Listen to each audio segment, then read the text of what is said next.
your Decision 2016 coverage tonight, a North Carolina sheriff is considering filing charges against Donald Trump for inciting a riot. This comes after a Trump supporter punched a protester in the face at a rally.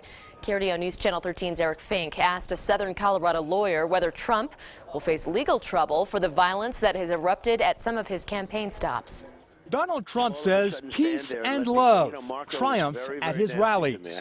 People say, well, is there violence? There's no violence. There's love fest. These are love fests. Trump maintains he bears no responsibility for the unrest and violent nature of his recent campaign events. Instead, the GOP frontrunner says the protesters largely back Bernie Sanders and are sent to make trouble. Candidate for President of the United States should condemn violence,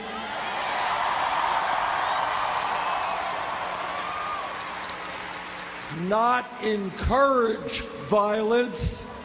Criminal defense attorney Patrick Micah says Trump is no doubt polarizing and controversial.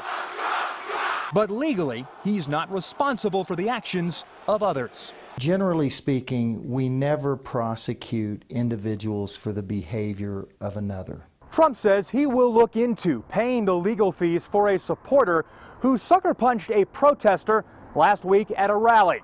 While he may take some hits politically for this, Micah says the GOP frontrunner is totally within his right to provide financial support. That in and of itself does not make him an accomplice, because the accomplice part of this has to come before the act. There has to be some sort of conspiracy between two individuals to commit a criminal act.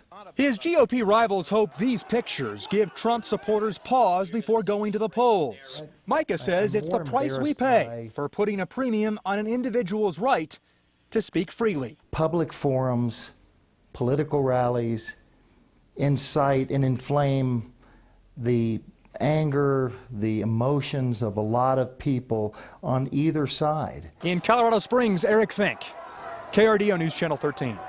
And tomorrow is being dubbed Super Tuesday 3 as 5 more states cast primary ballots. Now, the latest poll from Monmouth University shows Ohio Governor John Kasich in first place in his home state, beating Donald Trump 40% to 35%.